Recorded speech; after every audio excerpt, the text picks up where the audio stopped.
There is a weak version of you. It lives in the shadows of your mind, whispering that comfort is safer than challenge. It is the part of you that recoils from discomfort, that chooses the easy path, and that tells you to wait until tomorrow. This weak self hides from responsibility, surrenders to fear, and finds excuses for inaction. It is the voice that says, "Stay in bed, avoid the risk, don't try." But every time you listen, it grows stronger. Every time you avoid the hard thing, you feed the weakness within. Marcus Aurelius, the philosopher emperor, saw this struggle as the true battle of life. He believed that our greatest task is to kill this weakness every single day and replace it with strength, virtue, and discipline. In his meditations, Marcus wrote not for the world, but for himself, reminding himself to rise above temptation, to endure pain, and to act with justice. This is not about violence against others. It is about the war within, the daily confrontation with your own lesser nature. The Stoics knew, if you cannot conquer yourself, the world will conquer you. The true enemy is not outside, but inside. Every day is a new chance to fight. Every act of discipline, every moment of courage is a small victory over the weak version of yourself. The battle is never over. But with each day you can choose to become stronger, to live with virtue, and to conquer the weakness within. Marcus Aurelius, the philosopher emperor, ruled the vast Roman Empire at its height. From the marble halls of Rome to the distant frontiers, his word was law. Yet despite commanding legions and governing millions, his greatest battle was not against invading armies or rebellious provinces, but against the silent adversary within, his own mind. In the chaos of court and the noise of war, Marcus turned inward.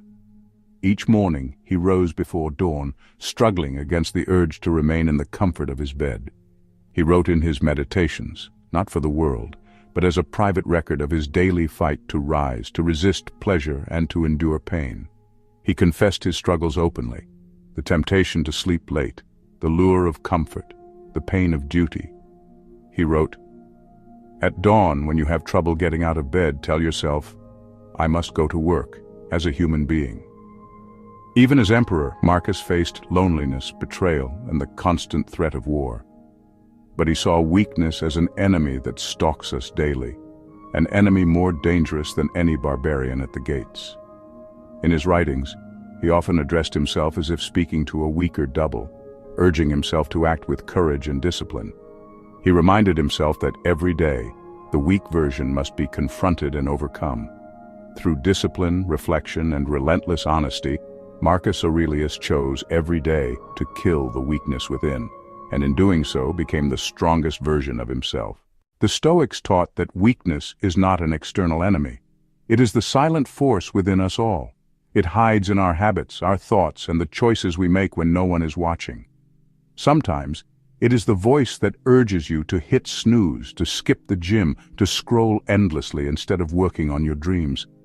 Other times it whispers, "Stay comfortable, avoid risk, live small." It is the urge to choose comfort over challenge, distraction over discipline. Seneca described it clearly. It is not because things are difficult that we do not dare. It is because we do not dare that they are difficult. He warned that fear of effort creates a prison of our own making. Epictetus, once a slave, taught that weakness is the refusal to take responsibility for your own mind. He said, "No man is free who is not master of himself." In daily life, weakness looks like blaming others, procrastinating, or giving up when things get hard. It is the habit of letting your lesser self make decisions for you. To begin the Stoic path, you must first identify the weak version of yourself. Look honestly in the mirror. See the patterns that hold you back. Ask yourself, where do I make excuses? When do I avoid discomfort? What am I afraid to face? Write these answers down. Name your weaknesses. Only then can you begin the work of destroying them. The Stoics believed that once you see your weakness clearly, you can begin to choose differently. Every small act of courage, every moment you resist the easy path, is a step towards strength. The weak man within is not your fate. He is your opponent. See him, name him, and begin the daily battle to overcome him. For the Stoics, Life was not a single test, but a series of daily trials. Each morning they prepared themselves for the challenges ahead, knowing that every day was a chance to become stronger. Marcus Aurelius began his mornings in quiet reflection, writing in his journal, reminding himself to meet hardship with reason and patience. Epictetus, once a slave, trained his endurance by accepting discomfort, walking with a limp, braving cold, and practicing self-control in every word and action. Seneca rehearsed poverty, spending days with the bare minimum, reminding himself that true wealth is freedom from fear and desire. The Stoics believed that weakness dies through action, not words. Every day they sought out small challenges, rising before dawn, taking cold baths, fasting, or choosing silence over argument. In the modern world, this might mean turning off your phone to focus, choosing a difficult workout, or speaking honestly when it is uncomfortable. Each time you rise early, each time you do the hard thing, each time you embrace discomfort, you're training yourself to be unbreakable. The weak version of you is slain, not in a single moment, but in the repetition of these daily victories. And in its place, the stronger self is born, one action at a time. Weakness thrives in comfort. It grows in the soft spaces of our lives, on the couch, in the warmth, in the routines that never challenge us. That is why the Stoics deliberately sought out hardship. Cato walked barefoot through Rome, indifferent to pain and mockery, training himself against public shame. Epictetus, born a slave, endured physical hardship every day, using adversity as his teacher. Seneca, one of Rome's richest men, would sleep on the floor and eat the simplest food, reminding himself that he could survive anything. Marcus Aurelius endured war, plague, and betrayal, reminding himself, if it is endurable, then endure it. Stop complaining. Today we can follow their example. Discomfort is not punishment, it is a weapon. Each time you choose the harder path, you sharpen your mind and body. For us, this means stepping into discomfort willingly. Fasting, cold exposure, physical training, difficult conversations, and facing our fears head-on. Every time you do what is hard, wake up early, push through a tough workout, speak your truth, you cut away a piece of the weaker self. Growth never happens in comfort. The strongest steel is forged in the hottest fire. The person you want to become is waiting on the other side of discomfort. So seek out discomfort. Use it as your weapon. Every challenge you face is a chance to become stronger, braver, and more free. The Stoics believed that all of life is preparation for death. Time slips through our fingers, each moment a grain of sand falling in the hourglass. Each day the Stoic wakes and asks, if this were my last sunrise, would I be ready? Would I have lived with courage, with virtue, with acceptance? Seneca wrote, let us prepare our minds as if we'd come to the very end of life. Let us postpone nothing. Balance the books each day. For the Stoics, to meditate on death was not morbid but liberating. It was a daily reminder to live fully, to let go of petty fears and attachments. He who has learned how to die has unlearned how to be a slave. When you accept mortality, you are no longer chained by fear. Marcus Aurelius reminded himself, do not act as if you were going to live 10,000 years. Death hangs over you. While you live, while it is in your power, be good.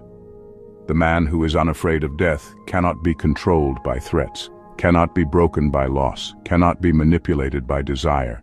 He is free. This is the final battle. To meet death not with terror, but with acceptance. To greet the end as a friend, not an enemy. And in that acceptance, to find the ultimate victory of the Stoic spirit. So how do we kill the weak version of ourselves? The answer is not found in a single act, but in a series of daily choices. Rise each day to discipline, not laziness. Make your bed, move your body, and set your intentions before the world sets them for you. Choose discomfort, not comfort. Take the cold shower, speak the truth, do the thing you fear. Growth lives just beyond the edge of comfort. Act with courage, not fear. Seneca faced exile, Epictetus endured slavery, and Marcus Aurelius ruled through plague and war. Each chose action over avoidance. Remember death and waste no time. Memento mori, let the awareness of mortality sharpen your focus and urgency. This is not a one-time act, but a lifelong battle. Each morning, the weak version of you rises. Each day, you must kill him again. Transformation is slow, but visible.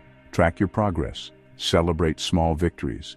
Each act of discipline, each moment of courage, forges a stronger self.